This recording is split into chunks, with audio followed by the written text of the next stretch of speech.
Donc, pour le plan de la formation, qu'est-ce qu'on va voir aujourd'hui? En fait, je vais vous faire, dans le fond, une toute petite mise en contexte. Je ne ferai pas une très, très grosse mise en contexte parce que les médecins vétérinaires qui ont eu, dans le fond, qui ont assisté à ma première demi-journée de formation ont déjà eu les infos, là, mais ça va être juste pour vous mettre la table un petit peu.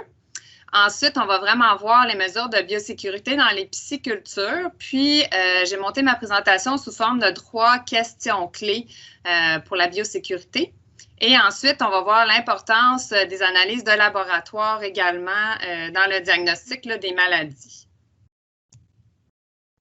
Donc, brièvement, en fait, une petite mise en contexte. Donc, dans la pisciculture au Québec, on a plusieurs espèces. En fait, on a majoritairement des salmonidés, qui sont donc dans la famille des saumons. On a ensuite les percidés, dans lesquels on retrouve en fait le doré jaune et la perche chaude, mais ces 2 espèces-là, dans le fond, sont beaucoup moins produites. C'est des productions vraiment plus marginales.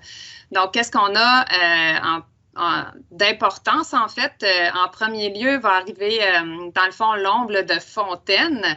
Vous avez la petite image là, à gauche. Donc, l'omble de fontaine, sous son petit nom de truite mouchetée. On la reconnaît sous ce nom-là.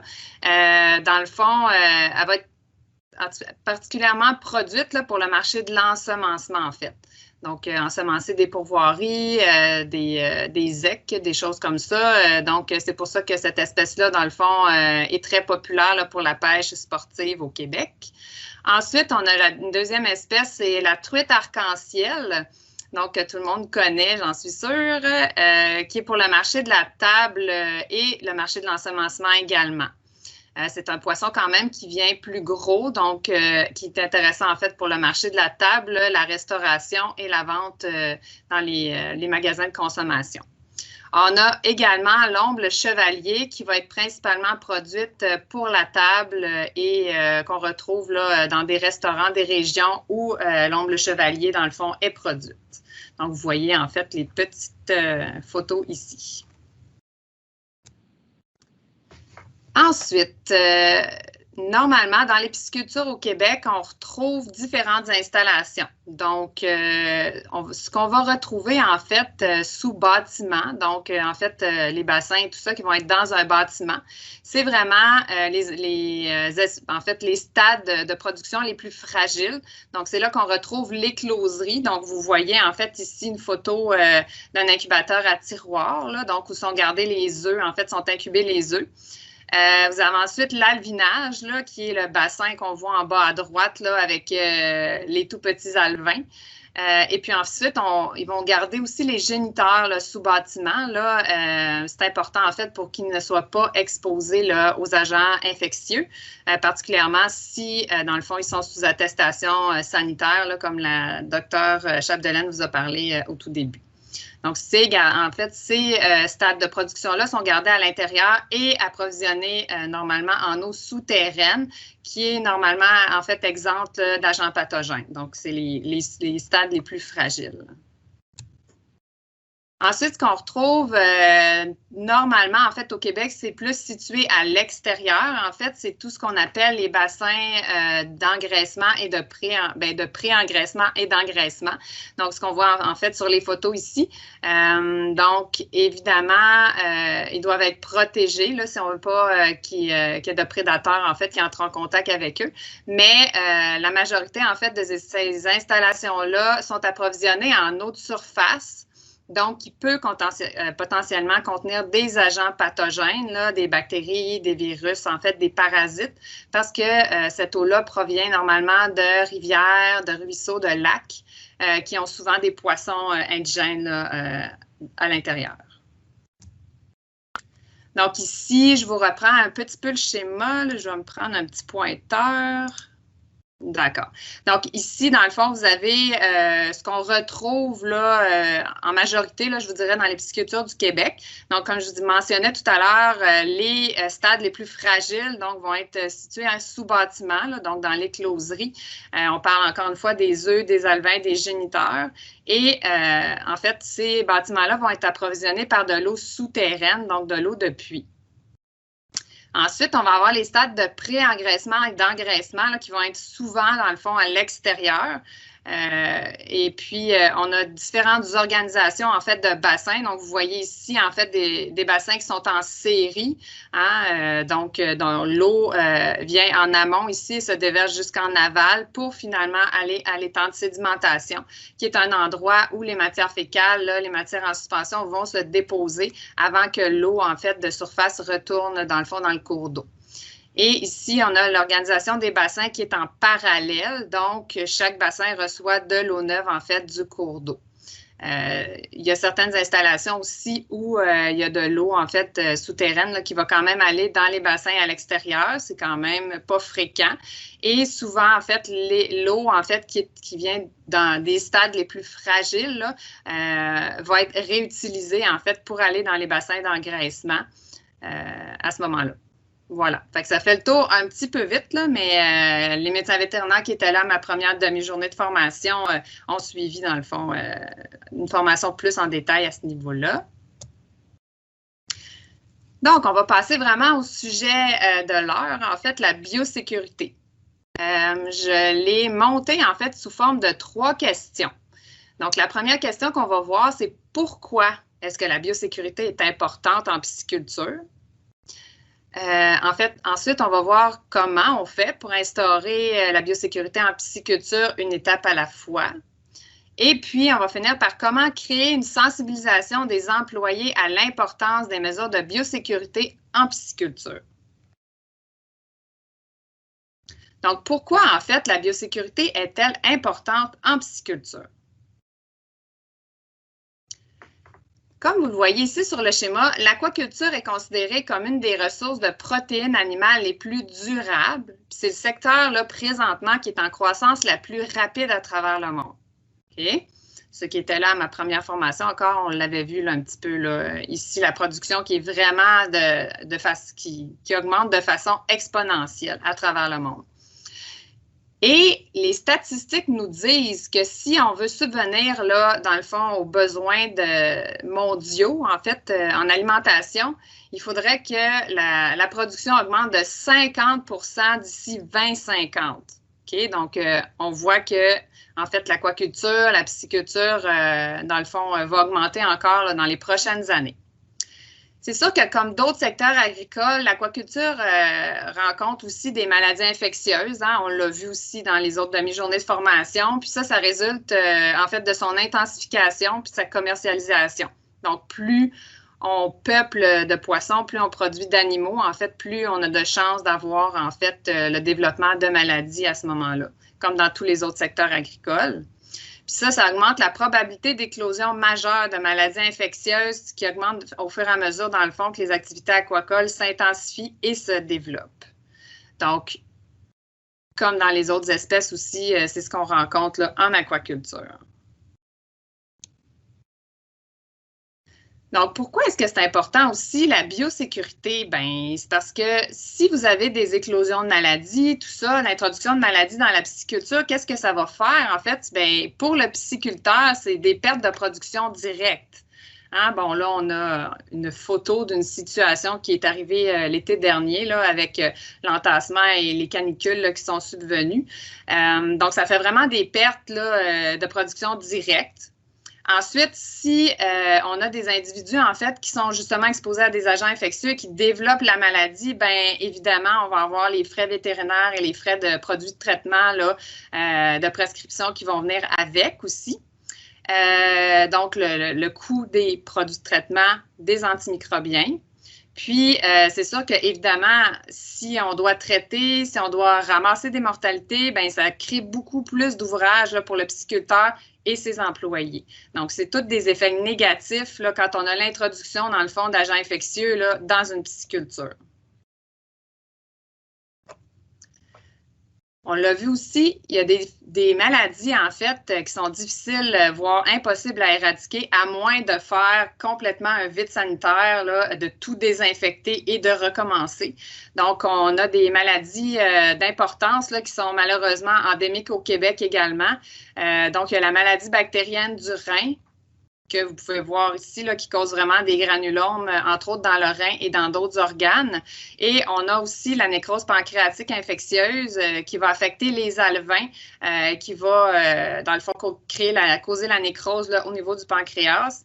Donc, ces maladies-là, en fait, on n'a malheureusement pas de traitement pour les éradiquer finalement. Et ce qui arrive aussi, c'est qu'on a des porteurs asymptomatiques. Donc, on n'est pas capable de voir dans la population lesquels sont porteurs ou non.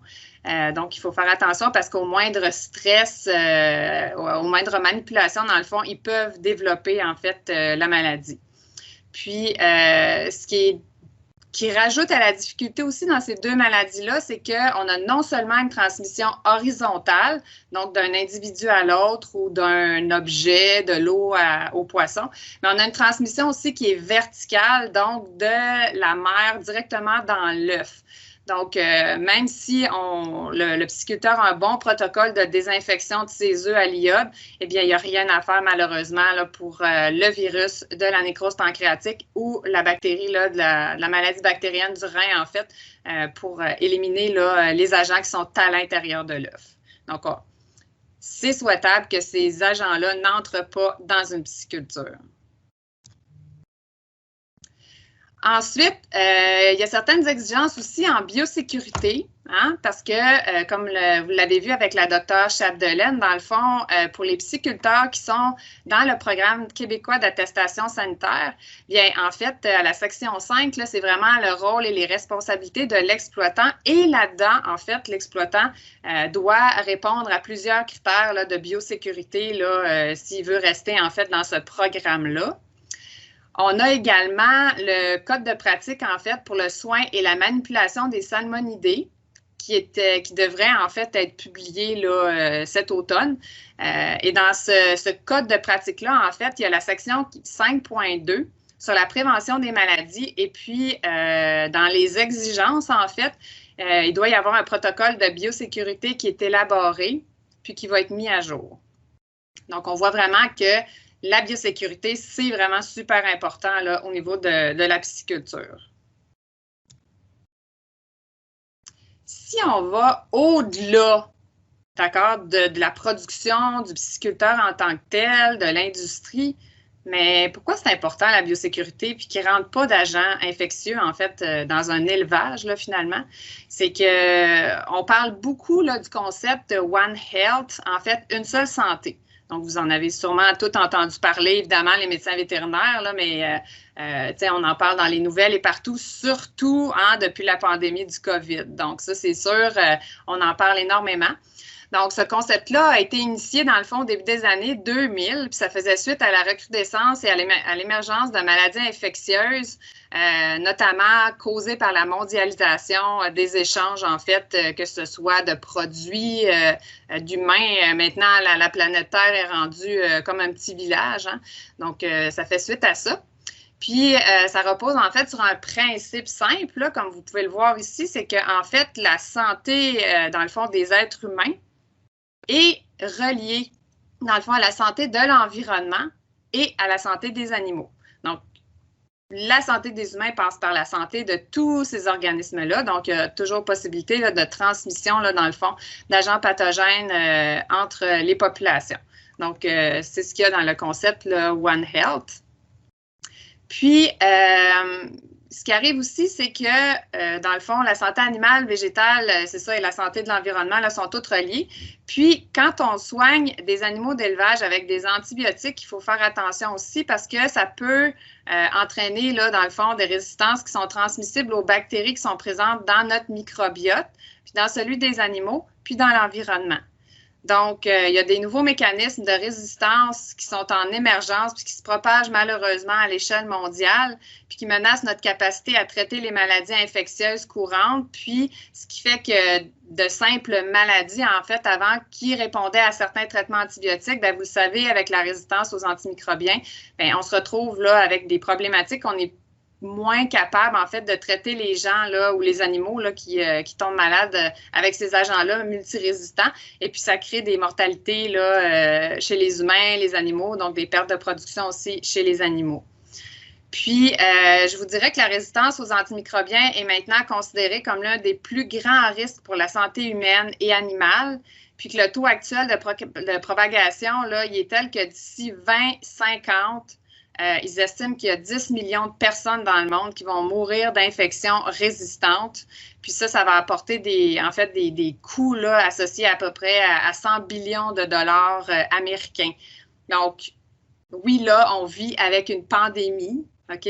Mais il faut travailler pour justement éviter qu'il y ait trop de résistance qui se développe là, aux antibiotiques parce que c'est une des prochaines menaces, en fait, qui est déjà commencée et qui va ne faire que s'empirer, là, dans le fond, si on ne fait pas attention.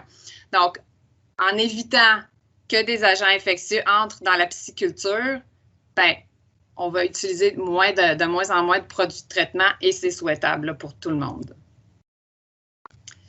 Je collabore avec un laboratoire de recherche de l'Université Laval, en fait, le laboratoire du Dr Steve Charette, puis c'est vraiment super intéressant. Eux, ce qu'ils font, c'est qu'ils ont pris les souches d'Aeromonas salmonicida, donc la bactérie qui cause la furonculose. On le sait, c'est la maladie qu'on retrouve le plus dans les piscicultures au Québec. Et ils ont analysé, dans le fond, les plasmides de résistance. Et ce qui est pas une bonne nouvelle, en fait, c'est qu'ils ont trouvé, là, dans le fond, que cette bactérie-là est un réservoir potentiel pour des gènes de résistance aux antibiotiques. Cette bactérie-là serait capable d'échanger des plasmides de résistance avec d'autres bactéries de l'environnement et de prendre les plasmides de résistance et de se les approprier. Okay? On a des doutes là, de qu'est-ce qui pourrait se passer, puis qu'est-ce qui fait que dans certaines piscicultures qui n'ont jamais utilisé ou presque d'oxytétracycline ou que ça fait très longtemps, on commence à retrouver des résistances en fait. Là, donc, on pense qu'elles pourraient provenir de l'environnement. Ça a été regardé aussi en Suisse. Ils ont trouvé que des gènes de résistance qu'on retrouvait dans le fond chez des bactéries, chez les porcs, étaient capables de se transmettre dans le fond à la bactérie Aeromonas salmonicida. Si cette bactérie-là est capable de prendre les plasmides de résistance, elle serait aussi capable, dans le fond, de les transmettre, donc d'augmenter la résistance aux antibiotiques de d'autres agents qu'on retrouve dans l'environnement aquatique. Elle serait capable de vraiment faire des échanges là, comme ça là, au niveau dans le fond, de ces plasmides de résistance. Donc, c'est une préoccupation qu'il ne faut pas négliger. Puis, on reparlera un petit peu plus de la résistance là, un petit peu plus tard là, dans ma présentation. Donc, avec tout ça, je pense que ça fait le tour que oui, la biosécurité, c'est important. Donc, vous savez, qu'est-ce que c'est en fait la biosécurité? Bien, ça désigne un ensemble de mesures de gestion et de mesures physiques qui ont pour objectif d'atténuer le risque d'introduction, donc d'entrée dans la pisciculture, de propagation à l'intérieur de la pisciculture et de dissémination, dans le fond, d'agents infectieux là, par une population d'animaux aquatiques, là, dans ce cas-ci, les poissons. Donc, les règles de biosécurité, c'est important de savoir, ils visent toutes les étapes de la production, puis ils visent tous les lieux physiques de la pisciculture. C'est sûr que c'est plus difficile de mettre des choses en place à l'extérieur, mais on va voir ensemble qu'est-ce qui peut être fait à ce niveau-là. Donc, maintenant, on a vu pourquoi c'est important d'instaurer la biosécurité sur la pisciculture. Maintenant, ce qu'on va voir, notre deuxième question, en fait, c'est comment instaurer la biosécurité en pisciculture une étape à la fois. OK? Ce que je vous dis, en fait, comme information là aujourd'hui, vous allez le retrouver sur une de nos fiches, en fait, qu'on a montées pour la campagne PISAC, justement. Donc, j'ai vraiment voulu là, suivre cette fiche-là. Donc, vous l'aurez, en fait, pour faire l'enseignement là, aux pisciculteurs, là, ceux et celles là, qui seront intéressés à faire des visites PISAC avec eux. Donc, c'est comme si je vous accompagne pas à pas là, dans cette fiche-là de biosécurité, en fait. Donc, la transmission des agents infectieux en pisciculture, comment elle peut se faire, en fait, c'est comme chez d'autres espèces animales. Donc, il y a le contact direct, en fait. Puis ça, c'est par exemple un poisson qui est contaminé, qui va être introduit dans une pisciculture, puis qu'à son tour, là, dans le fond, il va contaminer ses congénères. Là. Donc, on a cette façon-là de faire. On a également par contact indirect. Donc, ça, c'est du matériel, des gens, en fait, là, qui pourraient, dans le fond, transporter des agents infectieux et puis les transmettre, là, dans le fond, aux poissons là, qui sont dans l'eau, qui seraient travaillés, là, dans le fond, avec ces instruments-là. Et puis, on a certains vecteurs actifs aussi qui sont des organismes qui jouent un rôle, en fait, dans le cycle de vie et la propagation des agents infectieux. Donc, oui, on en a au Québec, en fait, des vecteurs actifs. C'est majoritairement, en fait, des escargots. Ben oui. Les escargots, en fait, ils peuvent abriter, ils peuvent être des hôtes intermédiaires, en fait, pour certains parasites. Et donc, si on enlève les escargots, bien, ce parasite-là, dans le fond, est plus capable de finir son cycle là, et d'aller contaminer, dans le fond, d'autres poissons. Mais c'est quand on entend parler de vecteurs, c'est ça, c'est souvent des hôtes intermédiaires là, qui peuvent transférer, en fait, des formes infectieuses là, de parasites. J'adore ce schéma. Vous allez l'aimer aussi. C'est un schéma, en fait, qui résume vraiment, en fait, les voies d'entrée de propagation là, des agents infectieux sur les piscicultures. Donc, on parle d'animaux de production, des gens, de la nourriture, de l'équipement et des véhicules, de la faune et des animaux domestiques. Oui, oui, oui, les animaux domestiques aussi, ça peut être des vecteurs, il ne faut pas les oublier. Et de l'eau, évidemment. Donc, ici, vous avez vraiment les facteurs de risque. Et ce qu'on retrouve à l'extérieur, dans le fond, c'est les mesures de biosécurité qu'on peut mettre en place là, pour éviter d'avoir, en fait, ces facteurs de risque-là. Donc, voilà, au cours de la présentation, vous allez retrouver, dans le fond, ce petit schéma-là en haut à droite. Et puis, la section dont on parle va être encerclée. Vous allez également avoir ce schéma-là sur la fiche de biosécurité. Donc, vous allez pouvoir la regarder dans le fond avec les pisciculteurs. On va commencer avec les animaux de production. Donc, c'est sûr que les poissons, en fait, qui vont rentrer dans une pisciculture peuvent présenter un risque important de contamination par des agents infectieux. Hein? On voit qu'il y a une voie là, par contact direct là, de transmission d'agents infectieux. Donc ça, évidemment, les animaux de production sont une source de contamination. Tous les stades de production peuvent avoir des agents infectieux. On parle des œufs. Là, on voit ici une période de frais. Donc, si vous vous souvenez, si mon poisson est porteur de maladies bactériennes du rein ou de nécrose pancréatique infectieuse, ben, il peut le transmettre à l'intérieur des œufs. Donc, les œufs peuvent être une source de contamination. Les alevins également, les poissons à l'engraissement et les géniteurs. Donc, tous les stades peuvent potentiellement être, en fait, servir de transmission, en fait, pour des agents infectieux.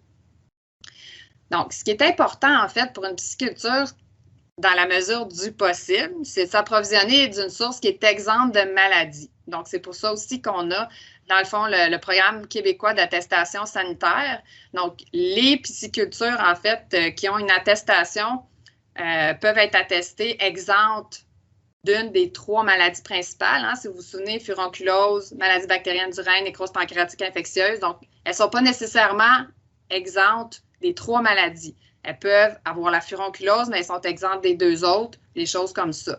Fait que, il faut que le pisciculteur, dans le fond, soucieux là, en termes de biosécurité, là, il peut demander, dans le fond, l'attestation sanitaire du pisciculteur chez qui il veut s'approvisionner en œufs en alevin. Et puis, à ce moment-là, pour soit connaître l'agent infectieux qui est potentiellement peut rentrer dans sa pisciculture ou sinon, il prend des œufs qui sont complètement exempts là, pour être sûr de ne pas rentrer ces maladies d'importance-là là, dans sa pisciculture. Si un pisciculteur, en fait, quand on regarde le programme d'attestation, il peut s'approvisionner en œufs, puis il peut s'approvisionner en alevin, mais aussi en géniteur.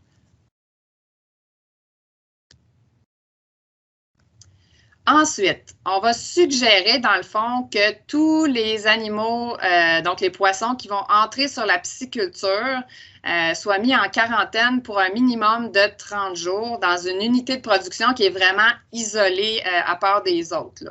Parce que dans ces minimum de 30 jours-là, dans le fond, on va observer les poissons parce que, étant donné qu'ils ont eu un transport, ils vont avoir eu une source de stress. Donc, potentiellement, ils risquent de développer là, des symptômes de la maladie s'ils sont porteurs. Donc, à ce moment-là, on les garde en quarantaine, puis on s'assure là, à ce moment-là qu'ils ne développent pas de problématiques. Donc, c'est pour ça que c'est important, en fait, même si il s'approvisionne chez un producteur, en fait, qui a une attestation sanitaire, c'est toujours mieux quand même d'observer une période de quarantaine.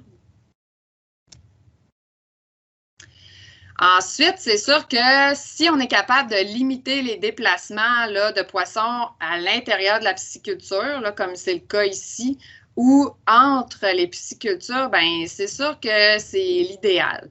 Donc, un pisciculteur qui a ses propres géniteurs là, qui sont attestés exempts de maladie, qui produit ses œufs, que ses alevins et tout ça, bon, ben c'est sûr qu'il n'y a pas de source externe d'approvisionnement.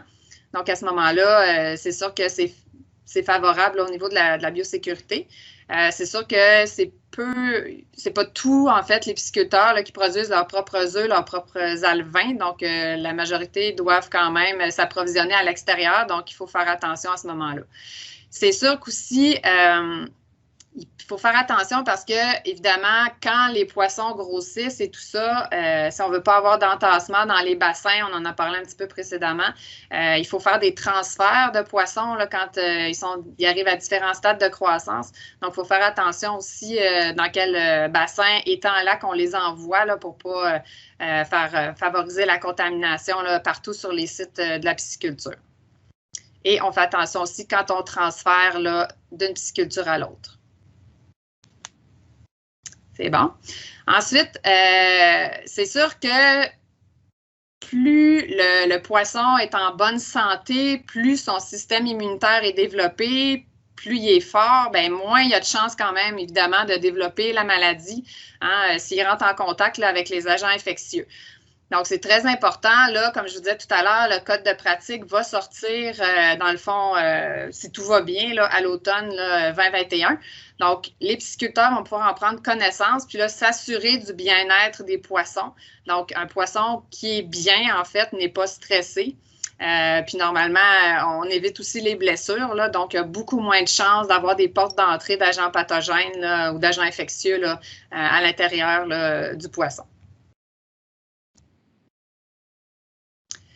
Extrêmement important, vous le savez aussi, c'est d'éliminer les poissons qui sont sévèrement infectés, moribonds et évidemment qui sont morts là, au fur et à mesure, là, dans le fond, quand on fait face à un épisode de maladie, il ne faut pas ramasser les mortalités et tout ça seulement une fois par jour. Là. Il faut circuler, évidemment, en faisant très attention de ne pas amener cet agent-là pathogène ailleurs sur la pisciculture, mais il faut vraiment s'en occuper. Il faut retirer ces poissons-là parce que c'est vraiment des réservoirs d'agents infectieux là, qui vont continuer à perpétuer, en fait, l'éclosion de la maladie, si on veut. Là.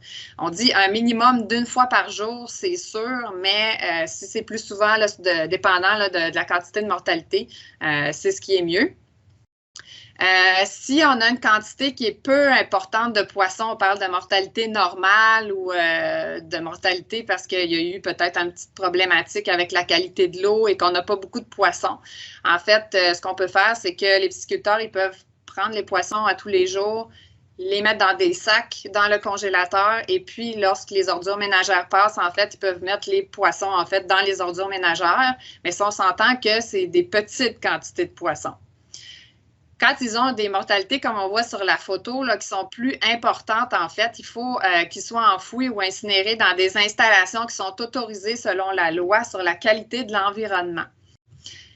Donc, on va passer à la catégorie des gens, en fait. Donc, les gens, c'est autant le pisciculteur, ses employés, les visiteurs, en fait, tout le monde qui ont un potentiel, dans le fond, d'accéder à la pisciculture.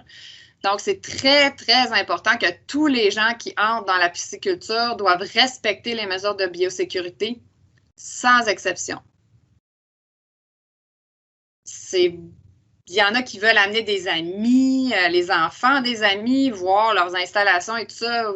Non, moi, je dis, regardez-les par la fenêtre, là, les installations, regardez en vidéo, des photos, mais amenez pas une gang, regardez, en fait, votre pisciculture à l'intérieur des zones sensibles, là, c'est pas une bonne idée. Ils vont devoir tous se désinfecter et tout ça. Tout le monde doit respecter les règles de biosécurité sans exception. Donc, ce qui est bien, c'est d'avoir un écriteau, en fait, à l'entrée du chemin qui mène à la pisciculture ou, en fait, qui devrait être clôturé. Et puis, donc, qui arrête, en fait, les visiteurs. Et puis, qui a un numéro de téléphone là, qui peuvent rejoindre, dans le fond, le pisciculteur ou un employé là, s'ils ont des travaux à venir faire ou des livraisons, des choses comme ça. Là. Donc, qu'il y ait vraiment quelqu'un sur place là, quand les gens vont se promener, là, dans le fond, sur les terrains de la pisciculture. Comme dans les autres productions animales, là, il y a des zones qui sont établies, dans le fond, en fonction des prérogatives de biosécurité pour la pisciculture. Donc, vous devez connaître, en fait, ces terminologies-là. Donc, vous le voyez, en fait, sur mon petit schéma ici. La ZR, c'est la zone résidentielle. Donc, la zone résidentielle, évidemment, n'est pas soumise à des mesures de biosécurité, quoique là, avec la COVID, elle l'est, force de se faire. Là. Mais sinon, normalement, là, elle n'est pas soumise à des règles de biosécurité. Ensuite, ce qu'on a en bleu ici, c'est ce qu'on appelle des PAC, là, des points d'accès contrôlés. Donc, c'est des points de transition là, entre certaines zones. Donc, dans ces points-là d'accès contrôlé, on retrouve en fait des vêtements qui vont rester obligatoirement dans ces zones-là. Des chaussures aussi. On retrouve, dans le fond, un lavabo pour se laver les mains, se désinfecter. Souvent, de l'alcool, en fait, aussi pour se désinfecter les mains et les bras. Donc, c'est très, très important. Que les vêtements, en fait, ce soit un nouveau couvre-tout et des nouvelles chaussures là, quand on entre dans ces zones-là. Et puis, il y a quand même un pédiluve là, pour passer ensuite dans le bâtiment, là, qui sont normalement là, les bâtiments à risque, là, qui sont les closeries à ce moment-là. Donc, ça, c'est important d'avoir ces points d'accès contrôlés. Ensuite, on a les heures, qui sont les zones d'accès restreints. Donc, qui sont les zones qu'il faut protéger au maximum, là, qui sont les stades là, plus fragiles, là, en fait. Donc, ce qui est sous bâtiment, l'alvinage, les géniteurs, l'incubation. Puis, on a des zones qui sont les AC, en fait, les zones d'accès contrôlé qui, normalement, contiennent les unités là, de pré-engraissement et d'engraissement. Donc, il y a quand même, évidemment, des mesures de biosécurité qui sont très importantes. Donc, les mesures de biosécurité sont importantes partout, dans le fond, sur la pisciculture, sont les mêmes, mais dans le fond, la zone d'accès restreint, c'est seulement certaines personnes qui ont accès. Il peut y avoir un petit peu plus de personnes qui ont accès aux zones, dans le fond, aux AC. Là. Donc, comme je vous disais tout à l'heure, en fait, dans les points d'action, oui, c'est ça, dans les points d'accès contrôlés, en fait, il faut qu'il y ait des endroits là, qui sont vraiment dédiés à l'hygiène personnelle. Donc, on voit ici, mettons, dans cette installation-là, tout un chacun a vraiment des bottes là, de pêche comme ça. C'est pas nécessaire, là. Ça peut être juste des bottes ordinaires, là, mais qui sont vraiment dédiées, là, dans le fond, là, à chaque zone, en fait, à chaque unité de production de la pisciculture. C'est vraiment très important. Évidemment, l'idéal, c'est d'avoir des éviers comme ça avec du savon.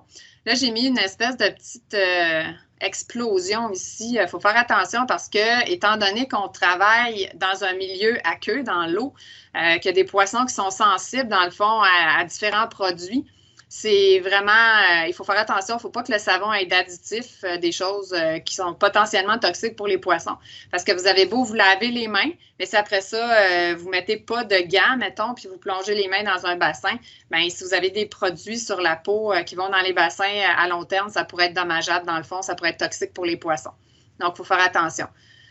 Évidemment, ce n'est pas toutes les piscicultures qui ont des installations comme ça. Donc, on dit, bien, si au moins vous pouvez vous désinfecter les mains avec un produit désinfectant, avec de l'alcool.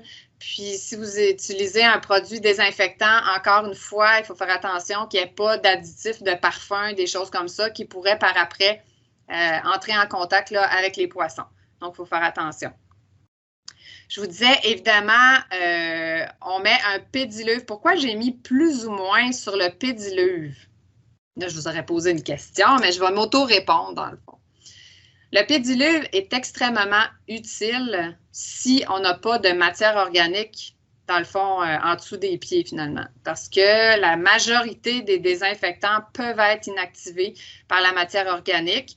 Et un de mes confrères, là, le docteur Jean-Pierre Vaillancourt, qui travaille avec les poulaillers, dans le fond, ils ont fait des études et ça a été démontré, en fait, que pour vraiment éviter la transmission d'agents pathogènes d'un endroit à l'autre, c'est vraiment de changer de chaussures. Donc, laisser les chaussures qu'on avait pour marcher dehors et tout ça, mettre des nouvelles chaussures et ensuite passer dans le pédiluve. Donc, pas penser que si j'ai mes chaussures d'extérieur qui ont de la boue et tout ça, je vais rentrer, je vais passer dans le pédiluve. C'est moins efficace, beaucoup moins efficace là, que de vraiment changer les chaussures. C'est ce que je voulais vous dire, dans le fond. Et autre chose aussi, c'est bien quand on met le pédiluve à un endroit d'accès où les gens n'ont pas le choix de marcher dedans. Okay? Parce que je vois souvent ça, là, le pédiluve est comme sur le côté, mais en fait, si quelqu'un, c'est plus facile d'oublier s'il passe la porte, puis ah non, j'ai oublié de marcher dans le pédiluve. Il existe des espèces de tapis avec du désinfectant. Sinon, ça peut être le bac là, qui est vraiment mis dans un endroit où les gens se mettent les 2 pieds dedans, puis après ça, ils rentrent, dans le fond, dans un endroit plus contrôlé. Comme je vous disais tout à l'heure, les arts, c'est vraiment en fait des zones d'accès restreint. Donc, c'est vraiment réservé à seulement quelques personnes. Et ce qu'on recommande vraiment, là, idéalement, c'est que les gens qui vont faire les soins en fait des poissons dans les arts ne s'occupent pas des poissons dans les aques et des poissons à l'extérieur. OK? Et s'ils doivent le faire, bien, qu'ils le fassent en premier. Je pense que c'est ma prochaine diapo, là. Donc, en fait, avant d'entrer dans une ZAR, on va s'assurer vraiment qu'il y a un écriteau qui dit « Stop, attention, c'est pas tout le monde qui a le droit de rentrer ici, même s'ils suivent les procédures de biosécurité. On essaie quand même d'avoir le moins de gens possible. » Donc, c'est ce que je vous disais ici un petit peu plus tôt. Donc, si c'est vraiment impossible, là, vous n'avez pas assez d'employés, le pisciculteur est tout seul et des choses comme ça, bien, en fait, c'est qu'il y a une marche à suivre pour s'occuper des animaux. Donc, on va s'occuper des animaux qui sont en santé, évidemment, en premier. Ensuite, ceux qui sont en santé précaire ou en quarantaine, qu'on n'est pas certain de leur statut. Et ensuite, on va s'occuper des animaux malades et on ne revient pas au début. OK? Si on doit retourner aux animaux en santé, bien là, il faudrait vraiment aller changer tous les vêtements et tout ça. Puis moi, je ne le conseille vraiment pas parce que c'est dangereux, là, dans le fond, même si on suit les mesures de biosécurité quand même de contaminer. Donc, on y va dans ce sens-là. Même chose, on va aller des populations sensibles vers les populations dont le système immunitaire est mieux développé. Donc, évidemment, on va commencer en s'occupant des écloseries. C'est vraiment la zone qui est la plus sensible. Ensuite, on va s'occuper de nos juvéniles pour terminer, dans le fond, par les adultes qui ont un système immunitaire là, qui est quand même bien établi. C'est bon? J'imagine que oui. Donc, maintenant, on va passer au niveau d'une source de contamination qui pourrait provenir de la nourriture. On a dit, normalement, dans les piscicultures, en fait, c'est, je vous dirais, en grande majorité de la nourriture commerciale. Donc, on va le voir à la prochaine diapo. Il y a peu de chances, dans le fond, d'entrée d'agents pathogènes avec la nourriture commerciale. Cependant, il y a quand même certaines espèces, en fait, qui doivent se nourrir de matériel vivant. Donc, quand on parle, en fait, du doré jaune là, qui passe par un stade larvaire qui doit se nourrir de zooplancton. Donc, c'est sûr qu'on ne peut pas éviter ça. Hein? Avec le zooplancton, on peut toujours être porteur d'agents infectieux, surtout que normalement, ce stade-là, en fait, de petites larves doit se faire à l'extérieur là, parce que quand on veut faire développer le zooplancton, en fait, il faut faire auparavant développer le phytoplancton. Donc, à ce moment-là, c'est sûr que ça peut être des sources d'entrée d'agents pathogènes. C'est sûr aussi que si on décide de nourrir certaines espèces de poissons avec du poisson cru qu'on achète au supermarché, qui a été congelé, s'il a été congelé, ça n'enlève pas tous les agents pathogènes, malheureusement. Donc, il faut faire attention aussi. On peut transmettre aussi des choses là, de cette façon-là. Donc, dans la mesure du possible, on dit d'éviter de nourrir avec des aliments crus. Vous avez la même chose aussi chez les animaux de compagnie, hein, avec la nourriture crue. On en parle beaucoup de ces temps-ci aussi. Donc, comme je vous disais, la nourriture commerciale, normalement, ne devrait pas être une source d'agents infectieux, sauf évidemment si elle est mal manipulée ou elle est mal conservée. Donc, il faut que les aliments soient conservés dans un endroit frais et sec. Donc, c'est ça qu'on dit aussi de régulièrement, en fait, nettoyer, désinfecter là, tout le matériel qui sert à l'alimentation parce que ça aussi, ça peut garder des particules, en fait, du gras puis causer là, des problématiques, là, puis la prolifération d'agents infectieux. Ensuite, ce qu'on recommande aussi, c'est de pas avoir seulement une zone de préparation de l'alimentation, en fait. C'est important pour les jeunes stades, encore une fois, qui sont très sensibles, d'avoir une zone spécifique pour eux où on conserve leur nourriture, on conserve et on prépare leur nourriture là, à part de la nourriture là, des autres poissons, là, justement pour pas, encore une fois, là, risquer d'apporter de la contamination. Puis c'est sûr que c'est leur moulé, dans le fond, qui va être préparé en premier, puis qui va être parce que, justement, on prend soin là, de ces populations-là là, en tout premier.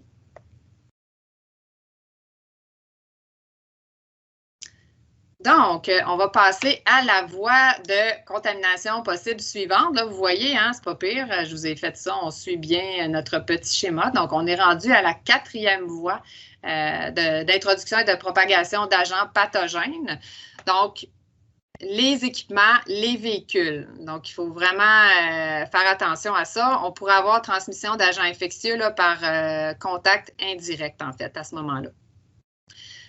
On évite, dans la mesure du possible, le transfert de matériel entre les piscicultures si on est capable de le faire. C'est sûr que des fois, il y a du matériel qui est très spécialisé, on n'a pas le choix. Hein, il faut le passer d'une pisciculture à l'autre. À ce moment-là, c'est sûr et certain qu'il faut qu'il soit extrêmement bien désinfecté. On va voir la désinfection là, dans quelques instants. Ça ne sera pas très long. Ce qui est important aussi, là, je vous ai mis, dans le fond, la vue aérienne d'une pisciculture. Là, ça va être important qu'il y ait des zones, dans le fond, de livraison puis de chargement qui sont bien conçues, là, puis qui sont plus comme à l'extérieur, en fait, là, de la pisciculture, que les véhicules, dans le fond, soient désinfectés, mais qui ne viennent quand même pas trop proches, là, dans le fond, des bassins de production, là, des bâtiments non plus. Donc, ça, il faut que ça soit pensé, là, dans le fond, que les véhicules, dans le fond, de livraison et tout ça, là, ne viennent pas contaminer, en fait, nos bassins. Ensuite, ce qui va être important pour les véhicules, parce qu'en fait, il y a beaucoup de pisciculteurs qui font eux-mêmes, dans le fond, l'ensemencement. Donc, ils vont avoir leurs poissons qui vont aller porter, là, dans le fond, dans des pourvoiries, dans des EC, là, des zones d'exploitation contrôlées, dans les cours d'eau et tout ça. Donc, avant de recirculer, dans le fond, auprès de la pisciculture, c'est vraiment important qu'il y ait un bon nettoyage, une bonne désinfection là, des véhicules là, qui ont circulé à ces endroits-là où il y avait d'autres animaux aquatiques là, qui pourraient potentiellement être des sources d'agents infectieux. Donc ici, on voit qu'il peut y avoir là, du lavage, en fait, avec des machines à pression, là, comme ça, là, pour venir vraiment déloger, en fait, toutes les particules là, qui pourraient être logées. Puis ensuite, il y en a qui vont désinfecter les véhicules là, avec du chlore. On va le voir tout à l'heure. C'est sûr que quand on utilise des agents comme ça qui sont extrêmement toxiques pour les poissons, bien sûr, il va falloir les rincer comme il faut et les neutraliser là, avant de rembarquer, en fait, des poissons là, dans ces véhicules-là. Très, très important. Puis ça, les pisciculteurs le savent. Là. Ne jamais entrer dans un bâtiment, idéalement, là, du matériel qui a été utilisé à l'extérieur. Encore une fois, ils le savent qu'à l'intérieur, c'est des poissons plus sensibles et tout ça. Ils ne veulent pas rentrer des choses à l'intérieur. Donc, ne pas rentrer de pièces d'équipement, même si elles étaient bien désinfectées, là, on la laisse dehors. Okay? On a nos équipements pour l'intérieur, puis on a nos équipements pour l'extérieur. Idéalement. Tu sais, là, ce que je vous présente aujourd'hui, là, c'est dans l'idéal de l'idéal. Mais tu sais, si un pisciculteur fait quand même quelques étapes, il peut y avoir quand même, tu sais, je veux dire, beaucoup d'avantages, là. Puis, tu sais, il peut voir vraiment une belle amélioration, là, tu sais, s'il met quelques étapes de biosécurité en place sans mettre la grosse affaire. C'est que, idéalement, il faudrait que chaque bassin ait ses propres équipements, donc les puises, les brosses et tout ça. C'est sûr que quand on a vraiment des bassins qui sont organisés, dans le fond, en parallèle, donc si vous vous souvenez, ils reçoivent de l'eau neuve, en fait, dans chaque bassin, c'est sûr que c'est l'idéal. Parce que comme c'est pas, en fait, ils ne sont pas en série, donc ils ne sont pas interconnectés, bien, ces bassins-là, s'il se développe une infection, quelque chose comme ça dans un des bassins, bien, à ce moment-là, qu'on a utilisé les équipements juste pour ce bassin-là, on a moins de chances d'avoir contaminé les autres bassins. C'est sûr que si c'est des unités qui sont en série, normalement, on ne veut pas non plus prendre ce qui est en aval puis le ramener en amont. Hein. Fait que c'est pour ça qu'on dit qu'idéalement, chacun devrait avoir son équipement. Donc, c'est sûr qu'ensuite, on va désinfecter, on va rincer comme il faut. Puis c'est important aussi de faire sécher l'équipement là, pour pas qu'il reste en fait de l'eau qui va stagner et tout ça là, dans cet équipement-là. Puis évidemment, on suspend l'équipement pour le faire sécher. Là, on ne le laisse pas traîner au sol. Donc, ensuite, c'est sûr que normalement, on essaie de prévoir, si on est capable, là, des stations de nettoyage, de désinfection à l'entrée de chaque zone de la pisciculture. Donc, ça, c'est vraiment important. Puis, on va vraiment faire toutes ces étapes-là avec l'équipement à chaque fois qu'on l'utilise. Donc, dans le fond, faire le nettoyage. Donc, qu'est-ce que ça comprend, le nettoyage? On va le voir en détail tout à l'heure. Ça comprend, en fait, de nettoyer en tant que tel, de rincer et de sécher. Ensuite, on passe à la désinfection. Donc, c'est important d'obtenir un temps de contact là, qui est adéquat selon les recommandations du produit, en fait. Puis ensuite, comme je vous disais tantôt, super important, il va falloir rincer comme il faut là, tous nos équipements qui ont été désinfectés et on les fait sécher aussi là, également. Ça, c'est important pour justement pas que les micro-organismes qui pourraient rester ou des contaminants là, restent dans l'eau, en fait, là. Donc, on les fait sécher. Donc, on va voir ça ensemble. En fait, ce qui est important, là, c'est de faire un premier nettoyage à sec si on est capable. Puis, tu sais qu'il y a beaucoup de matière incrustée et tout ça. La matière sèche qui est prise après des objets, des choses comme ça. Donc, on va enlever le plus gros, finalement, en nettoyage à sec. Ensuite, ça va être important de procéder au lavage. Hein, parce que, comme je vous disais tantôt, si on ne lave pas, on n'enlève pas toute la matière organique, bien, il y a certains désinfectants qui vont être inactivés par la matière organique. Donc, c'est super important de s'assurer qu'il n'y a plus du tout, en fait, ou qu'il y a le moins possible, en fait. Ensuite, on va bien rincer, puis on va faire sécher. Donc, l'idéal, c'est vraiment ces étapes-là. Si on ne fait pas sécher comme il faut, ce qui peut arriver, c'est que quand on va soit plonger dans le désinfectant ou soit vaporiser avec le désinfectant, c'est qu'il peut se retrouver à être un petit peu dilué s'il reste beaucoup d'eau, dans le fond, qui n'a pas été séché complètement. Donc, ça, on fait attention. Ce qui peut arriver aussi, c'est des structures qui auraient été dans l'eau assez longtemps. Il peut se produire ce qu'on appelle en fait en français le bio-encrassement. En anglais, ils appellent ça le biofouling. Ils rencontrent ça beaucoup là, dans les cultures, en fait, dans les productions là, directement en haute mer. Là. Tu sais, c'est toutes les particules en fait qui vont créer des biofilms, là, qui vont toutes se mettre sur les parois, en fait, des filets, des choses comme ça, puis qui vont en fait protéger les micro-organismes là, des désinfectants.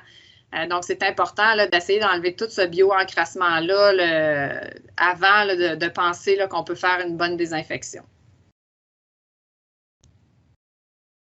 Ensuite, pour ce qui est de la désinfection, il existe des méthodes de désinfection physique. Bon, c'est sûr que c'est quand même moins efficace là, que les méthodes de désinfection chimiques, mais on les voit quand même. Puis on a les agents de désinfection chimiques. Donc, ce qu'il faut faire, finalement, il faut faire attention. Quand on utilise un produit chimique, il faut bien suivre là, les instructions d'utilisation pour avoir les bonnes concentrations, le bon temps de contact aussi. C'est vraiment super important. Puis, il faut voir aussi à utiliser des produits là, qui sont autorisés ici, là, selon la législation et tout ça. Parce qu'il y a de plus en plus de ventes là, qui se font par Internet, qu'on peut acheter un peu tout et n'importe quoi à l'international, là, mais il faut s'assurer qu'on est autorisé à utiliser un certain produit là, en regard là, des différentes lois là, qui ne causera pas de dommages à l'environnement puis aux écosystèmes locaux. Là, fait que ça, c'est important. Pratique, c'est la chaleur, en fait. Donc, qu'est-ce qu'elle fait, la chaleur? C'est qu'elle va modifier les membranes biologiques, l'homéostasie ionique puis osmotique là, des micro-organismes. Là. Donc, à ce moment-là, ils vont être détruits par la chaleur. Ça va causer aussi l'évaporation de l'eau dans les micro-organismes. Par contre, il faut faire attention. Il y a certains spores, comme les spores de Clostridium botulinum. Hein, vous le savez, on a maintenant fait le diagnostic de Clostridium botulinum dans une pisciculture au Québec, malheureusement. Mais les spores sont vraiment résistantes à l'ébullition pendant plusieurs heures. OK? Fait que ce moyen de désinfection-là ne serait pas approprié là, pour mettons, désinfecter là, des établissements là, qui ont eu des spores de Clostridium botulinum. Ensuite, la lumière du soleil. Bon, c'est sûr que il y a certains pays qui sont plus proches de l'équateur, que la désinfection est drôlement plus efficace là, que le Québec, là, puis surtout pas en hiver. Donc, en fait, c'est ça, il y a plusieurs facteurs qui vont influencer les propriétés de désinfection de la lumière du soleil. Donc, c'est sûr que l'intensité de la lumière qui va dépendre de l'emplacement géographique, comme je viens de vous dire, des variations saisonnières, puis de la couverture nuageuse, évidemment, et de l'heure de la journée. Donc, ça dépend aussi du type de bactéries qui va être exposée, de la nature de la composition du milieu, puis la présence d'éléments nutritifs. Là, si on a plein de bio-encrassement après un filet, puis qu'on est au soleil, on ne peut pas s'attendre à ce que la lumière, même en plein été, que les rayons, en fait, soient capables là, de désinfecter notre filet. Donc, ça, c'est sûr. Mais quand même, si on a bien désinfecté dans un agent chimique, qu'on l'a bien fait rincer et qu'on l'étend ensuite au soleil, bien, en fait, souvent, les pisciculteurs vont accrocher leur pluie sur des crochets qui sont en plein soleil. Bon, bien là, on a déjà fait une première étape de désinfection chimique. Et ensuite, le soleil peut finir, pas finir, mais peut aider aussi à détruire d'autres micro-organismes. Donc, ça, c'est sûr que dans certaines installations qui ont des scènes, c'est des grands filets, en fait, pour ramasser, mettons, dans l'élevage de dorés, ils vont se servir de grands filets qu'on appelle des scènes là, pour ramasser, en fait, tous les alevins, pour les amener dans un point de chute là, où ils vont être capables de les ramasser. Donc, ça, c'est sûr que c'est pas super évident à désinfecter. Donc, ce qui est mieux que rien, dans le fond, c'est de les désinfecter le mieux possible, puis ensuite de les étendre au soleil. C'est sûr qu'on les laisse pas par terre comme ça, on les suspend. Puis ensuite, on va les rouler puis les mettre dans un endroit là, qui est sec. Là. On ne veut pas qu'ils restent aux intempéries là, à l'extérieur. Ensuite, un autre système de désinfection physique, en fait, c'est la filtration. Donc, on parle de filtration, là, mais vraiment pas avec des produits chimiques, là, mais seulement, en fait, une série de filtres, là, en fait, avec des pores de plus en plus petits qui viendraient jusqu'à, dans le fond, éliminer là, la présence de micro-organismes. Là. Donc, ça, c'est une autre façon de faire, en fait, la désinfection. Puis celle-là est vraiment... en fait, est vraiment très, très, très efficace là, selon le nombre d'unités de filtration qu'on a à ce moment-là avec des pores de plus en plus petits. On va passer maintenant à la désinfection chimique.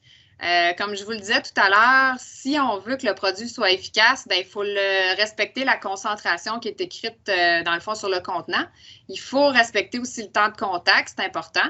Puis, encore une fois, je sais, je me répète, là, j'ai l'air de radoter, mais c'est hyper important de bien rincer parce que je sais que dans d'autres productions, on peut mettre le produit chimique au sol, on le laisse sécher et puis on le laisse là. Il va continuer à agir puis tout ça. Mais avec les poissons, encore une fois, il faut super bien rincer. Donc, très important. Donc, ici, dans le fond, je ne le passerai pas un à un avec vous. Vous allez avoir mes notes de cours. Puis, dans le fond, ça va probablement, ce tableau-là, se retrouver là, sur la fiche de produits de désinfection. Bien, pas probablement, on va le mettre. La fiche n'est pas encore tout à fait terminée, là, mais il sera dans la fiche de produits de désinfection. Donc, vous serez capable de regarder ça avec les pisciculteurs. Donc, ce n'est pas tous les micro-organismes, en fait, qui sont sensibles à tous les produits de désinfection.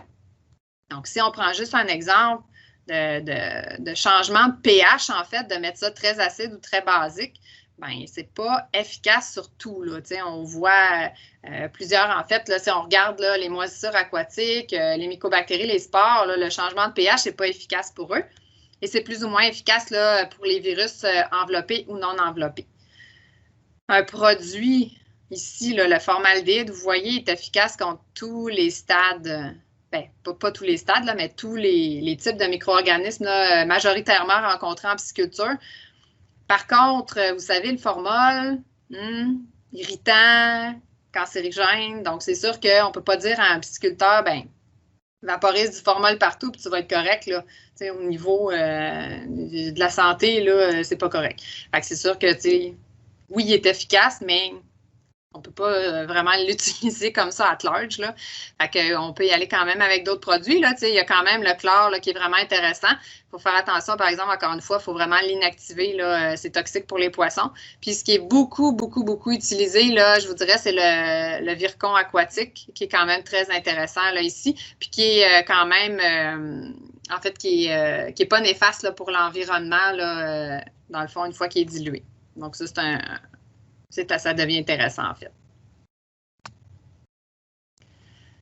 Encore une fois, on rince nos produits chimiques, vraiment super important. Et ensuite, on fait sécher notre équipement là, pour être sûr qu'il ne reste rien.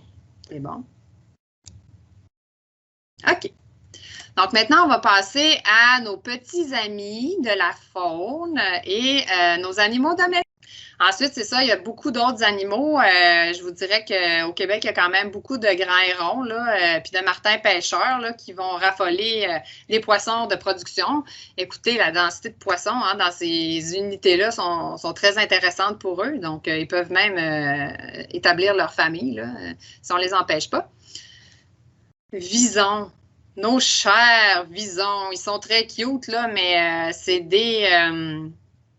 comme dirait mon collègue M. Castro, c'est des serial killers, en fait, parce qu'en une nuit, c'est incroyable, là, la quantité de poissons. Ils ne vont pas aller s'en chercher un pour le manger. Là, ils vont se faire des réserves. Fait que, ils peuvent, à une gang, là, ramasser 30, 50 poissons, mais à un moment donné, ça stresse le poisson, puis pas juste ça, ça amène des agents pathogènes. Puis au-delà de ça, si on ne considère pas tous ces risques-là, bien, à un moment donné, à manger 50, bien, pas manger, là, mais à accumuler puis à tuer 50, 100 poissons par nuit, bien, il n'en restera plus beaucoup.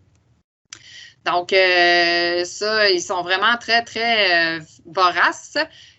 Sinon, il y a nos petits amis, la vermine, les rongeurs, qui rentrent très facilement dans les bâtiments aussi, qui peuvent amener de la contamination. Puis, ben, comme je vous disais, nos animaux domestiques. Ici, on a un petit minou qui, justement, va boire de l'eau dans un bassin de production. Donc, non, il ne faut pas faire ça. Ensuite, il y a certains en fait, de cette faune-là, si on veut, et puis même des animaux domestiques, là, qui peuvent être, en fait, des hôtes finaux pour certains parasites. OK? Donc, si on regarde, en fait, ce qu'on appelle la larve jaune, là, ou Clinostomum marginatum, là, de son petit nom. C'est un parasite, en fait, qui va aller s'enquister dans la peau dans les tissus des poissons, en fait. Puis, l'autre final, dans le fond, c'est un grand héron ou un martin pêcheur. Donc, si on n'empêche pas ces oiseaux-là d'aller manger, en fait, des poissons qui ont les larves d'enquistés dans eux, bien, c'est sûr que le cycle se reperpétue à l'infini, là, tu sais. Puis, s'ils sont allés manger, en fait, des poissons dans un milieu sauvage qui avait ces larves-là, qui sont allés ensuite, qui ont excrété des œufs et tout ça, qui se sont développés dans un bassin de production qui avait en plus des escargots, parce qu'ils sont à un stade intermédiaire et que là, en fait, ils s'en vont s'enquister finalement dans le poisson, bien, on n'est pas d'avance. Donc, il faut vraiment au final, essayer là, que ces animaux-là n'entrent pas en contact avec nos poissons. Ensuite, c'est sûr qu'il ne faut pas non plus que des poissons de l'environnement, des poissons sauvages, entrent évidemment dans les bassins. Donc, ceux qui s'approvisionnent vraiment en eau de surface, il faut faire attention. C'est sûr qu'il faut avoir vraiment, comme ça, c'est un système là, qui est quand même high-tech, avec des bons filets. Puis d'aller vérifier les filets régulièrement, évidemment, pour pas qu'ils s'accumulent de poissons morts dedans et d'autres organismes. Là. Et il y a d'autres piscicultures, en fait, ils ont un grillage comme ça là, autour là, de leur tuyau là, qui est dans l'environnement. Donc, dans l'eau de surface, là, pour être sûr et certain qu'il n'y a pas et de matières autres qui s'en vont finalement dans les bassins de production et de poissons indigènes non plus, là, dans le fond, qui se ramassent là, avec nos petits amis. Ensuite, ce qui est important aussi, là, vous voyez, il y a comme deux genres de systèmes. Là. Ça, c'est vrai, c'est plus ou moins l'idéal. On va clôturer, en fait, si on est capable, là, les étangs, les lacs de production. C'est sûr que quand on a des gros lacs, des gros étangs de production, ça coûterait cher de clôture. Fait que c'est pas tout le monde qui est capable en fait, de se permettre ça. Là. Ici, on a un bon exemple d'une belle clôture, en fait, qui va assez profondément dans le sol pour éviter justement que nos visons creusent en dessous et qu'ils se ramassent là, dans les étangs de production. Puis, on a un filet par-dessus là, pour les oiseaux prédateurs. Donc, ce site-là est vraiment bien protégé. On fait attention aussi de bien inspecter les bâtiments régulièrement là, pour s'assurer qu'il n'y a pas d'ouverture qui pourrait permettre le passage, dans le fond, de la faune et puis des animaux domestiques. Donc, ici, on a un exemple de chers visons qui ont été capables là, de se faire des trous, en fait, dans la toile qui couvre, en fait, la serre là, qui couvre les bassins de production. Donc, faire attention là, de boucher ces ouvertures-là. Ici, pareil, dans le sol, là, il y avait une ouverture, donc on fait attention. Évidemment, on ne laissera pas les portes de garage entrouvertes, hein, on va faire attention, puis ni n'importe quelle porte.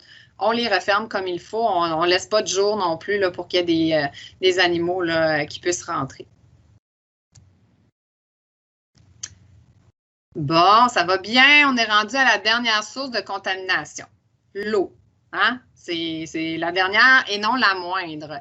Donc, c'est évidemment, l'eau, c'est le milieu de vie de nos poissons. Donc, c'est vraiment un élément dont la qualité, d'avoir une bonne qualité, c'est vraiment très essentiel. Et si on est capable de l'avoir sans apport d'agents infectieux, bien, c'est sûr que c'est vraiment toujours mieux parce que c'est par cette voie-là aussi que, évidemment, peuvent être transmis là, nos agents infectieux. Donc, dans les choix d'apport en eau, c'est sûr que ce qui est à privilégier, c'est l'eau souterraine. Donc, normalement, qu'il n'y a pas d'agents infectieux dedans. Il faut faire attention, par exemple, parce que ça amène d'autres désavantages. L'eau de pluie, dans le fond, il faut la faire dégazer avant qu'elle s'en ait dans les bassins là, de production et tout ça, parce qu'elle est très riche en azote. Donc, il y a des considérations à prendre aussi quand on regarde l'eau souterraine. Donc, oui, l'avantage, elle n'a pas d'agent infectieux. Il faut faire attention à ces autres paramètres là, pour être sûr qu'on est correct. Ensuite, si on s'approvisionne, dans le fond, en eau de surface ou de l'eau qui est recirculée, là, dans le fond, dans la pisciculture, là, donc l'eau arrive dans les bassins de production. Ensuite, elle est filtrée avec un filtre mécanique, elle a un filtre biologique, et puis là, elle est recirculée. De toute façon, on va le voir un petit peu plus loin. Donc, il y a certaines piscicultures qui vont aussi désinfecter, dans le fond, oui, c'est ça, désinfecter l'eau avec plusieurs moyens. Donc, ce qu'on rencontre dans les piscicultures au Québec, je vous dirais qu'il y en a certaines qui ont des ultraviolets comme ça. Donc, pour vraiment venir détruire les micro-organismes, il faut faire attention parce que les ultraviolets ne passent pas à travers les matières en suspension. Donc, il faut s'assurer d'avoir des bons systèmes de filtration avant de passer dans le filtre UV. De un, parce que ça peut colmater le filtre. Et puis de deux, c'est que s'il y a un rayon qui passe et qu'il y a une microparticule en suspension, ben, l'eau qui est en arrière ne sera pas désinfectée. Donc ça, c'est à prendre en considération. Il y a des systèmes à l'ozone. moi, j'en ai pas dans ma clientèle. Il y en a peut-être des grosses piscicultures qui en ont. C'est quand même très dispendieux. Et puis, évidemment, l'ozone peut être toxique pour les poissons. Donc, il y a tout un processus là, de retrait de l'ozone avant que l'eau, dans le fond, retourne là, dans les bassins de production. Donc, puis il peut y avoir des systèmes au chlore aussi, mais encore une fois, il faut que le chlore soit bien inactivé là, avant que l'eau retourne au bassin. Donc, c'est ce que je vous disais tantôt, dans les systèmes en recirculation, ceux qui étaient là avec moi dans la première demi-journée de formation, on les a vus un petit peu là, rapidement, les systèmes en recirculation. Donc, vous le savez, ça prend vraiment évidemment des filtres pour éliminer les matières fécales, les surplus de nourriture et tout ça. Donc, ce qu'on a normalement, c'est une filtration mécanique en premier. Donc, des filtres à membrane, il y en a de plusieurs modèles là, qui vont enlever vraiment les grosses particules. Ensuite, on peut avoir des filtres comme ça au sable là, qui vont finir d'enlever vraiment là, les petites particules. Ensuite, pour s'assurer d'avoir une bonne qualité d'eau dans les systèmes en recirculation, c'est important d'avoir aussi, si on a un système en recirculation qui n'a pas beaucoup d'apport d'eau nouvelle, c'est important aussi qu'il y ait une filtration biologique. Parce que, vous le savez, en fait, il y a le cycle de l'azote, donc les poissons et la nourriture en décomposition, là, les matières en décomposition, dans le fond, vont produire de l'ammoniac. Et puis ensuite, il doit se faire le cycle de l'azote. Donc, pour rendre l'ammoniac moins toxique, on a un premier cycle de bactéries qui vont les transformer en nitrite, puis en nitrate. Et à ce moment-là, les nitrates sont quand même beaucoup moins toxiques là, que l'ammoniac et les nitrites. Donc, à ce moment-là, dans ces filtres-là biologiques, on a beaucoup de bactéries, en fait, les nitrosomonases puis les nitrobactères là, qui vont justement faire le cycle de nitrification de l'azote. Ensuite, ce qui est important aussi, c'est au moins après chaque cycle, en fait, idéalement, après chaque cycle de production, où on dit au moins une fois par année pour les installations qui sont à l'extérieur, c'est de vraiment vidanger, en fait, les bassins, les étangs, les lacs, les nettoyer, si on est capable, les désinfecter, et encore une fois, les rincer là, avant de ramener des nouveaux lots de poissons. Donc, ça, c'est vraiment l'idéal parce que c'est sûr que c'est leur milieu de vie. Donc, à ce moment-là, il y a certains produits qu'on peut utiliser là, autant à l'intérieur qu'à l'extérieur là, pour faire la désinfection là, des unités d'élevage.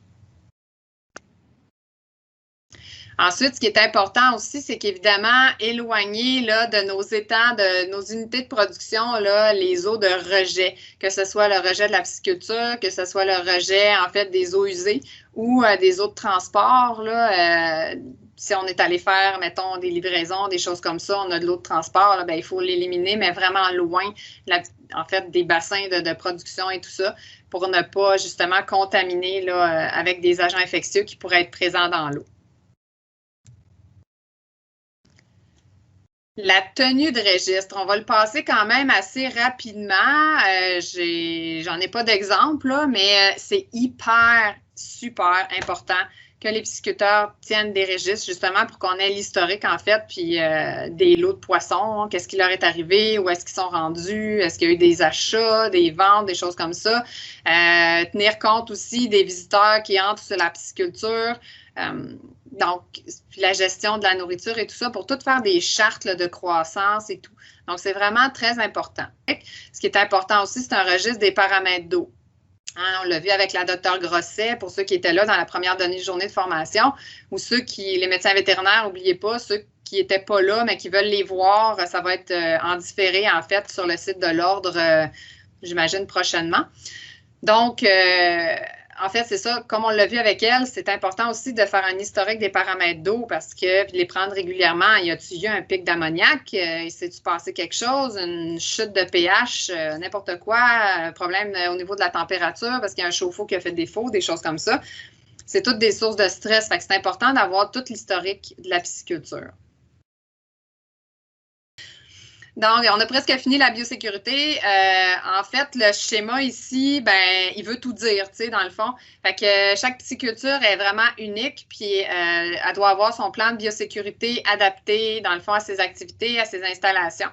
Puis les objectifs de ce plan de biosécurité-là, bien, dans le fond, comme vous le voyez sur la photo qui est en haut, c'est de réduire le risque d'introduction d'agents infectieux dans la pisciculture, de diminuer le risque de propagation d'agents infectieux à l'intérieur des différentes zones de la pisciculture, puis de limiter la sortie de ces agents infectieux-là.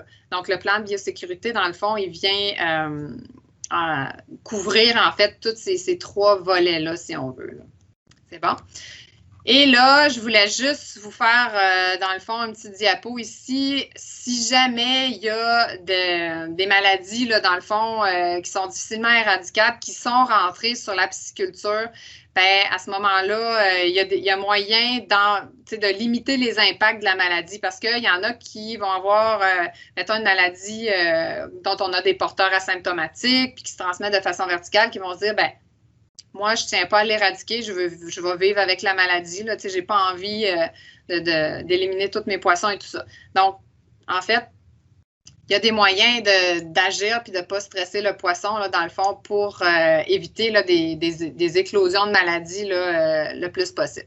Donc, c'est sûr que, en fait, il y a le côté poisson, donc animal, là, qui peut jouer en fait sur le développement des maladies. Il y a l'agent infectieux aussi qui cause la maladie, puis il y a l'environnement. Donc, c'est sûr que si on s'approvisionne en sources dont on connaît le statut sanitaire, bien, on sait à quel agent infectieux on a affaire. Il y a de plus en plus d'études qui se font pour, dans le fond, favoriser les familles de poissons qui seraient résistantes naturellement contre certains agents infectieux. Entre autres, je pense contre la bactérie Aeromonas salmonicida là, qui cause la furonculose. Il y a certaines familles d'ombles de fontaine qui sont plus résistantes. Donc ça devient intéressant aussi. C'est sûr, éviter le stress à tout prix, ça c'est sûr, puis avoir un bon statut nutritionnel, puis une bonne période de croissance en fait là, pour avoir le poisson en fait qui est capable de résister là, finalement là, aux agents infectieux. Ensuite, c'est sûr qu'on a l'agent qui cause la maladie, donc c'est sûr que si on connaît ses voies de transmission, déjà là, c'est un plus là, pour essayer de ne pas avoir de conséquences là, de ça. Puis, de connaître notre agent infectieux dans la pisciculture, ça va aussi nous aider à choisir le bon agent physique ou chimique là, pour les inactiver parce que vous avez vu tantôt mon tableau. Donc, si on se dit, moi, je ne sais pas ce qui fait mourir mes poissons, j'utilise tel désinfectant, bien, c'est peut-être pas la solution. Si on sait qu'on a un agent particulier, on va choisir le produit qui est le plus efficace contre cet agent-là. Ça, c'est sûr.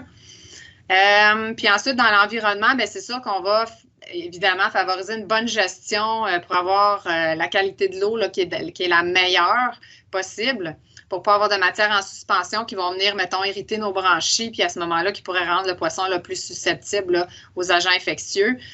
Puis l'hygiène est hyper importante dans la pisciculture, surtout les écloseries, hein, avec les petits bébés, là, quand ils viennent d'éclore, là, qui sont tous couchés au fond, là, avec leur sac vitellin. Donc, faire attention qu'il n'y ait pas de matière là, en suspension qui se ramasse à ce niveau-là. Et respecter la densité. J'allais l'oublier. Écoutez, il ne faut pas que les poissons soient trop entassés et tout ça parce que justement, c'est stressant. Ça leur cause des lésions en fait. Puis, c'est ça qui, des fois, des manques d'oxygène là, s'ils sont très entassés. Donc, qui pourrait favoriser aussi l'apparition des maladies. Ensuite, comment créer une sensibilisation des employés à l'importance des mesures de biosécurité en pisciculture? Donc ça, vous allez voir, ça va quand même assez vite. Donc, c'est sûr que dans la mesure du possible, s'entourer de gens qui sont enthousiastes, qui sont motivés, qui ont à cœur la pisciculture, c'est sûr que c'est ce qu'il y a d'idéal. Par contre, dans le marché du travail actuel, c'est pas évident à trouver puis à recruter ces employés-là. Donc, c'est sûr que c'est ça, c'est l'idéal, mais c'est pas toujours possible. Parce que quand on a des gens qui sont motivés, bien, ils vont vouloir que l'entreprise fonctionne bien, que ça aille bien. Là. Puis, je vous dis l'entreprise, mais en fait, il y a beaucoup de piscicultures qui sont vraiment familiales. Donc, c'est vraiment juste la famille qui s'en occupe. Mais il y a quand même des piscicultures qui ont au moins un ou quelques employés. Donc, c'est pour ça que je trouvais ça important aussi de vous mettre cette section-là. Ensuite, en deuxième, inculquer un sentiment de fierté envers ce que font les employés et envers la pisciculture. Donc, c'est sûr que Bon, là, je vous ai mis un article, là, c'est sûr, on ne fera pas des jeux puis des affaires de même, là, comme ils font dans les grosses entreprises pour vraiment avoir une culture positive d'entreprise. Ça se fait partout, même si tu as juste... Ensuite, c'est important aussi de former, en fait, les employés. Donc, moi, je suggère que quand vous faites les visites PISAC, si c'est possible, c'est sûr, c'est pas toujours possible, là, il y a toujours des employés qui sont occupés à faire des choses, mais si vous pouvez avoir le maximum d'employés aussi qui sont là, qui suivent la formation PISAC, puis qui vous accompagnent lors de la visite zoosanitaire, bien, c'est l'idéal. À ce moment-là, puis qu'ils soient eux aussi conscients, puis qu'ils comprennent bien qu'est-ce que c'est la biosécurité pour pouvoir ensuite la respecter, dans le fond. C'est sûr que plus comment je pourrais dire, plus les pisciculteurs laissent de place aux employés. Tu sais, oui, ils expliquent les mesures de biosécurité, c'est important, il faut que ça se fasse comme ça, comme ça, comme ça, mais il y a des façons de faire qu'on fait depuis toujours qui, une nouvelle personne qui arrive, pourrait avoir d'autres façons de faire. Donc, juste écouter leurs idées puis voir si c'est applicable aussi. Donc, ils vont avoir participé à créer quelque chose. Donc, dans le fond, ils vont être plus enclins là, à prendre ça au sérieux.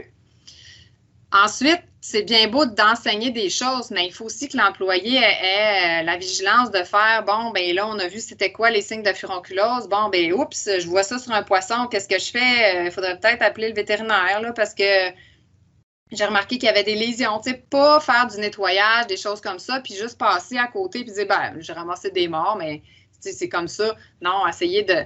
Si on a vu les fiches de maladie, ben qu'ils soient allumés à ça, là, puis qu'ils en fassent part aux pisciculteurs. Ensuite, les tenir informés aussi des connaissances de l'industrie. Donc, en matière de santé, quand le code de pratique va sortir, ben que les employés aient accès aussi, puis qu'ils s'informent à ce niveau-là, là, qu'ils soient vraiment impliqués là, finalement auprès de la pisciculture. Et le dernier, ben, c'est de maintenir évidemment des bons canaux de communication. C'est toujours important là, avec ses employés. Donc, c'est sûr que, vous voyez ma planète Terre qui est en train de se noyer, là. Ben, vous savez, les temps changent. Hein? À l'échelle mondiale, il y a toujours des risques croissants d'apparition et de propagation des maladies importantes animales. Donc, soit des maladies qui sont endémiques, qui deviennent de plus en plus fréquentes, ou des maladies émergentes qu'on espère qui ne se produiront pas. Puis c'est sûr qu'avec l'augmentation des volumes commerciaux, des transports d'animaux, de production et tout ça, bien, c'est sûr qu'on a de plus en plus de risques d'avoir des problématiques d'agents infectieux. Et comme je vous disais tout à l'heure, il ne faut pas oublier la résistance aussi aux antibiotiques là, qui devient de plus en plus préoccupante. Donc, la biosécurité en pisciculture, finalement, ça désigne un ensemble de mesures de gestion, de mesures physiques, qui vont finalement être très bénéfiques pour les piscicultures parce que, comme je vous disais, des fois, mettre des petites choses en place peuvent changer beaucoup de choses. Donc, des fois, même si on met des petites choses en place dont le coût est faible par rapport aux avantages qu'elles apportent en matière de productivité et de qualité des produits. Fait que c'est sûr que oui, ça coûte, mettons, je ne sais pas moi, 200 $, mais au bout du compte, tu vas éviter de la contamination, des infections et tout ça, donc tu vas avoir sauvé de l'argent.